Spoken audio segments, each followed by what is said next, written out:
शास्त्र मिलेगा, सत्संग मिलेगा, संतों का संग मिलेगा, भगवत कथा मिलेगी, जो परीक्षित को देख रहे हैं आप। इसमें एक बात और विशेष कहें, बोलिए वृंदावन बिहारी लाल की। पहले बताओ, कथा समझ में आ रही है? नहीं, कुछ भी नहीं कर सकता ना, अपने बचाव में कुछ भी नहीं कर सकता, रो भी नहीं सकता, अपने हाथ पैर भी नहीं हिला सकता। उस समय मारने वाले हैं अश्वत्थामा, और मारने के लिए शस्त्र लिया है ब्रह्मास्त्र, जिसकी दुनिया में कोई दवा नहीं है, बचाव नहीं है। जब भगवान ने देखा कि जिसे मारा जा रहा है वो शिशु बहुत छोटा बालक है और मारने वाला बहुत सामर्थ्यवान है,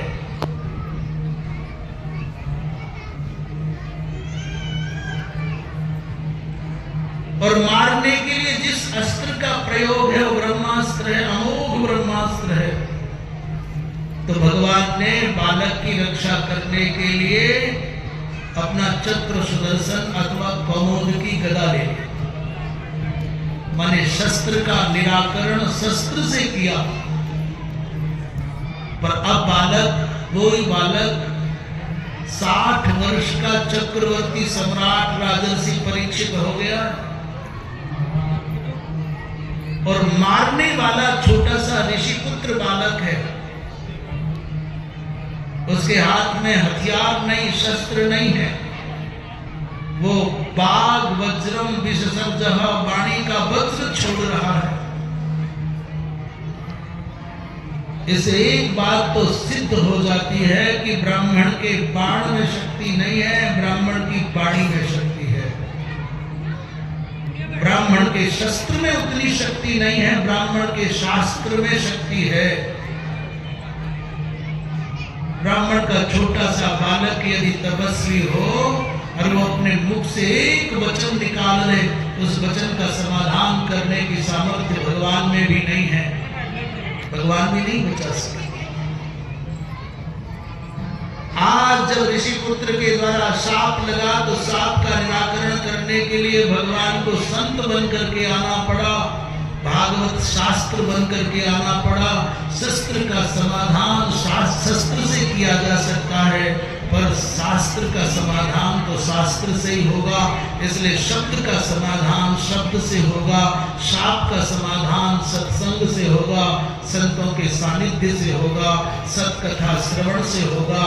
इसलिए सुखदेव जी महाराज बनकर के भगवान आए, राजर्षि परीक्षित को भागवत की कथा सुनाई, तब जाकर के राजर्षि परीक्षित का उद्धार हुआ।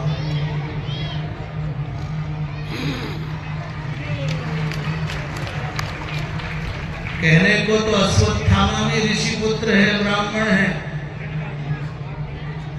श्रृंगी भी समीप ऋषि के पुत्र भी ऋषि पुत्र हैं, ब्राह्मण हैं। वो बड़े ये बालक, पर वो बाण से मारना चाहते थे, मार ना पाए, और ये बाणी से मारना चाहते थे तो मारा या तारा, जो हुआ पर हुआ। श्री सुखदेव जी महाराज को पाकर के हम कहना चाहते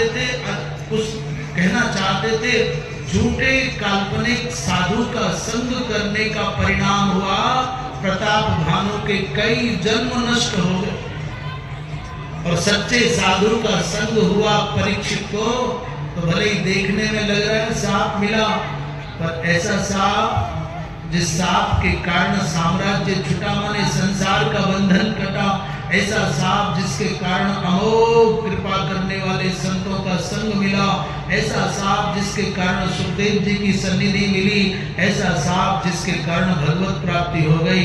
तो मैं तो कहूँ ऐसा सांप तो भगवान हमको भी लग जाए, जल्दी लग जाए, झंझट तो कटे।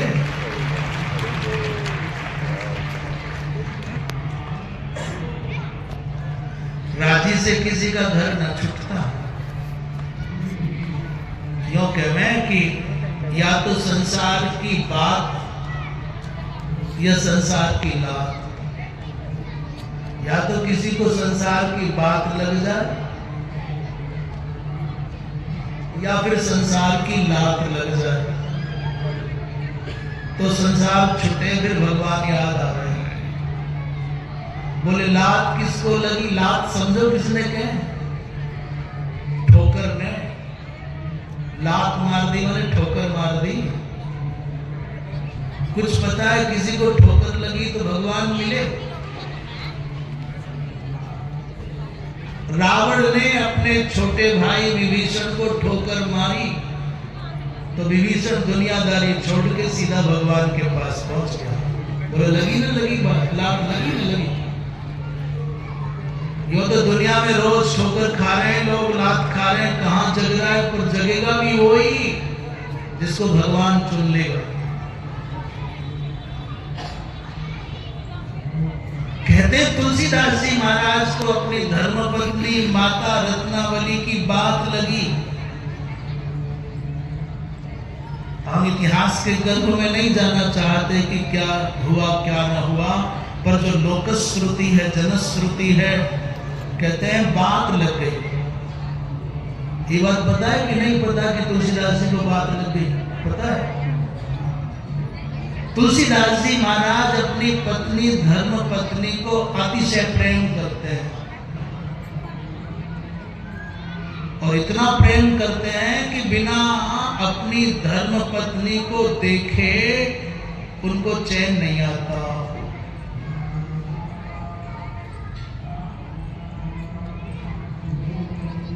बेचारे कहीं कथा करने यज्ञ कराने गए थे, जल्दी जल्दी लौट करके आए कि मैं घर जाऊं, अपनी चंद्र बदनी चंद्रमुखी श्रीमती का मुख देखूंगा, सुख मिलेगा। पर घर आए तो पता चला श्रीमती तो चली गई मायके।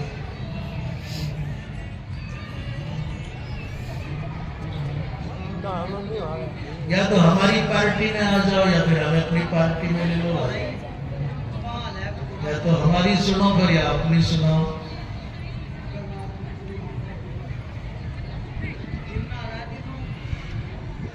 सबसे बढ़िया बैठे हैं श्री हरपाल चौधरी जी, और शांत भाव से बड़े तन्मय होकर के सुन रहे, कुर्सी पर बैठे बैठे।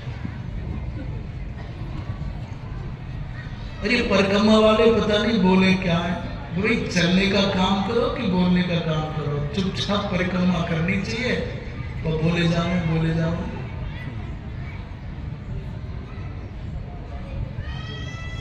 एक बार फिर जयकारा लगाओ तो थोड़ा सा मन एकदम एकाग्र हो जाए, सुनने में भी और सुनाने में भी।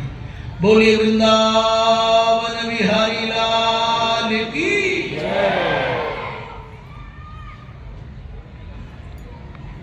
क्या बात चल रही थी? क्या बात चल रही थी? हाँ, तुलसीदास जी महाराज घर आए, पता चला श्रीमती तो मायके चली। मेरा उद्देश्य इतिहास बताना नहीं है, मैं तो ये कहता हूं संसार की लात लग जाए या बात लग जाए तो व्यक्ति भगवान की ओर पहुंच जाता है। तो लात का उदाहरण तो बता दिया, विभीषण को लगी भाई की चरण की चोट, अस कही कीन्हे सी चरण प्रहारा।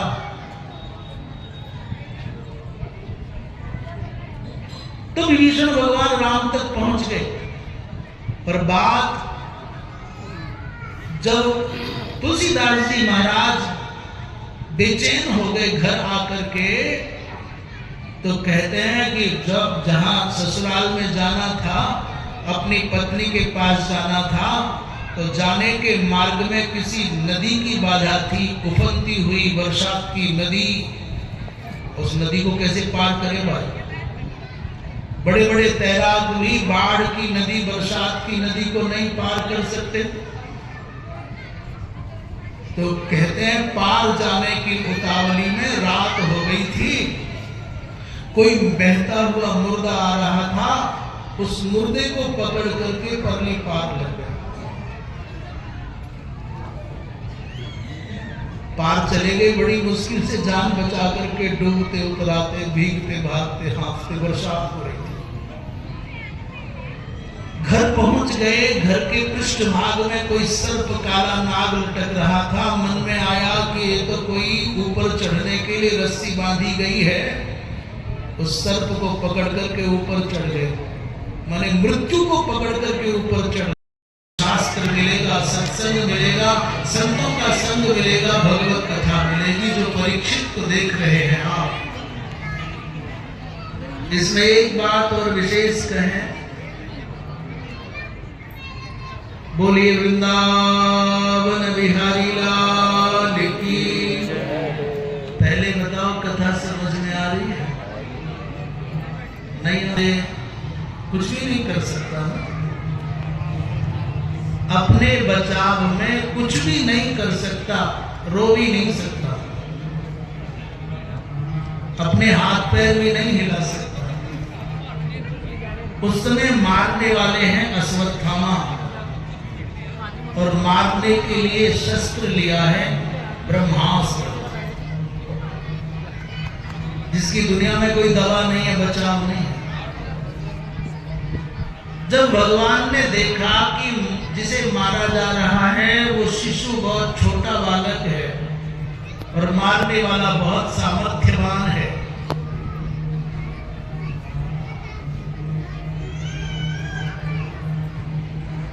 और मारने के लिए जिस अस्त्र का प्रयोग है वो ब्रह्मास्त्र है, अमोघ ब्रह्मास्त्र है, तो भगवान ने बालक की रक्षा करने के लिए अपना चक्र सुदर्शन अथवा कौमुद की गदा ले ली। माने शस्त्र का निराकरण शस्त्र से किया। पर अब बालक, वही बालक 60 वर्ष का चक्रवर्ती सम्राट राजर्षि परीक्षित हो गया, और मारने वाला छोटा सा ऋषिपुत्र बालक है। उसके हाथ में हथियार नहीं, शस्त्र नहीं है, वो बाघ वज्रम विशेषज्ञ वाणी का वज्र छोड़ रहा है। इससे एक बात तो सिद्ध हो जाती है कि ब्राह्मण के बाण में शक्ति नहीं है, ब्राह्मण की वाणी में शक्ति है। ब्राह्मण के शस्त्र में उतनी शक्ति नहीं है, ब्राह्मण के शास्त्र में शक्ति है। ब्राह्मण का छोटा सा बालक यदि तपस्वी हो और वो अपने मुख से एक वचन निकाल ले, उस वचन का समाधान करने की सामर्थ्य भगवान में भी नहीं है, भगवान भी नहीं बचा सकते। आज जब ऋषि पुत्र के द्वारा शाप लगा तो शाप का निराकरण करने के लिए भगवान को संत बनकर के आना पड़ा, भागवत शास्त्र बनकर के आना पड़ा। शस्त्र का समाधान शस्त्र से किया जा सकता है, पर शास्त्र का समाधान तो शास्त्र से ही होगा। इसलिए शब्द का समाधान शब्द से होगा, शाप का समाधान सत्संग से होगा, संतों के सानिध्य से होगा, सत्कथा श्रवण से होगा। इसलिए सुखदेव जी महाराज बनकर के भगवान आए, राजर्षि परीक्षित को भागवत की कथा सुनाई, तब जाकर के राजर्षि परीक्षित का उद्धार हुआ।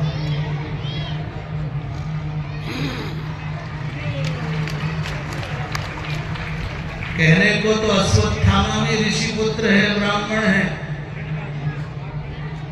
श्रृंगी भी समीप ऋषि के पुत्र भी ऋषि पुत्र है, ब्राह्मण है। वो बड़े ये बालक, पर वो बाण से मारना चाहते थे, मार ना पाए, और ये बाणी से मारना चाहते थे, तो मारा या तारा, जो हुआ पर हुआ। श्री सुखदेव जी महाराज को पाकर के हम कहना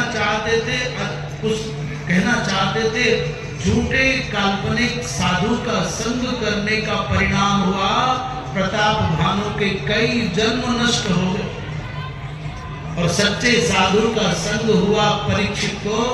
तो भले ही देखने में लग रहा है सांप मिला, पर ऐसा सांप जिस सांप के कारण साम्राज्य छुटा, माने संसार का बंधन कटा, ऐसा सांप जिसके कारण अमोघ कृपा करने वाले संतों का संग मिला, ऐसा सांप जिसके कारण सुखदेव जी की सन्निधि मिली, ऐसा सांप जिसके कारण भगवत प्राप्ति हो गई।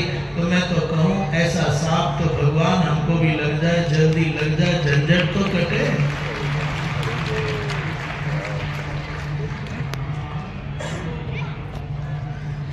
से किसी का घर न छूटता। यूं कहवे कि या तो संसार की बात या संसार की लात, या तो किसी को संसार की बात लग जाए या फिर संसार की लात लग जाए, तो संसार छूटे फिर भगवान याद आ रहे हैं।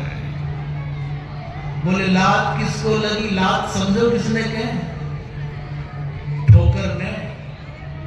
लात मार दी मैंने ठोकर मार दी। कुछ पता है किसी को ठोकर लगी तो भगवान मिले?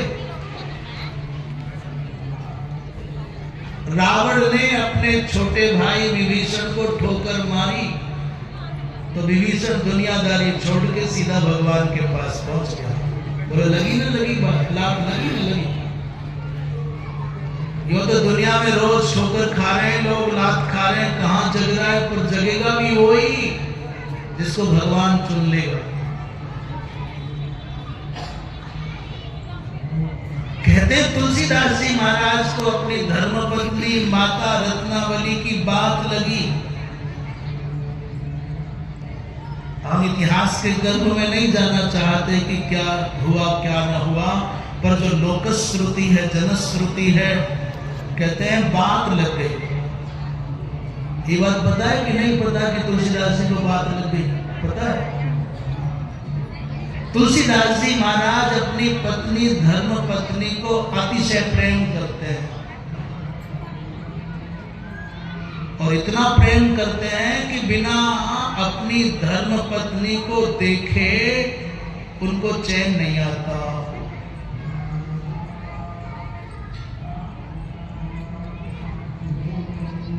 बेचारे कहीं कथा करने यज्ञ कराने गए थे, जल्दी जल्दी लौट करके आए कि मैं घर जाऊं, अपनी चंद्र बदनी चंद्रमुखी श्रीमती का मुख देखूंगा, सुख मिलेगा।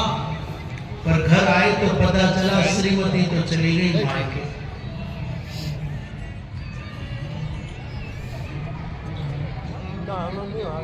या तो हमारी पार्टी में आ जाओ या फिर हमें अपनी पार्टी में ले लो। या तो हमारी सुनो पर या अपनी सुनो।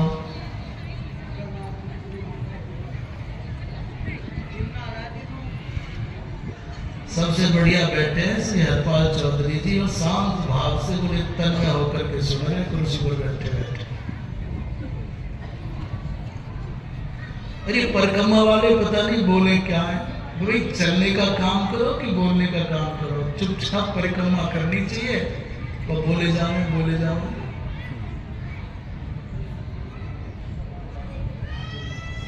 एक बार फिर जयकारा लगाओ तो थोड़ा सा मन एकदम एकाग्र हो जाए, सुनने में भी और सुनाने में भी। बोलिए वृंदावन बिहारी लाल की।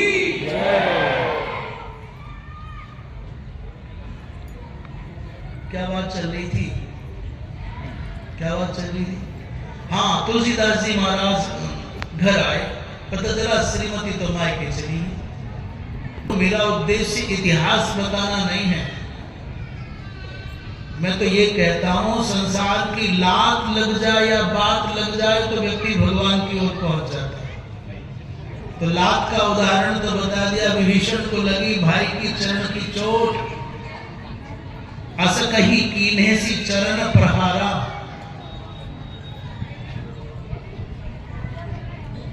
तो विभीषण भगवान राम तक पहुंच गए।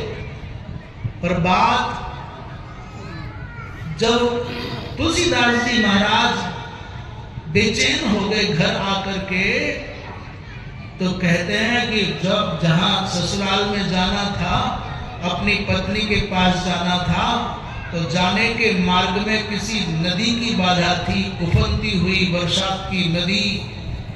उस नदी को कैसे पार करे भाई?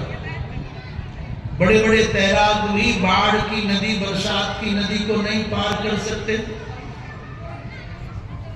तो कहते हैं पार जाने की उतावली में रात हो गई थी, कोई बहता हुआ मुर्दा आ रहा था, उस मुर्दे को पकड़ करके परली पार लग गया। पार चले गए, बड़ी मुश्किल से जान बचा करके, डूबते उतराते, भीगते भागते, हाँफते, बरसात हो रही थी। घर पहुंच गए, घर के पृष्ठभाग में कोई सर्प काला नाग लटक रहा था। मन में आया कि ये तो कोई ऊपर चढ़ने के लिए रस्सी बांधी गई है। उस सर्प को पकड़ करके ऊपर चढ़ गए, माने मृत्यु को पकड़ करके ऊपर चढ़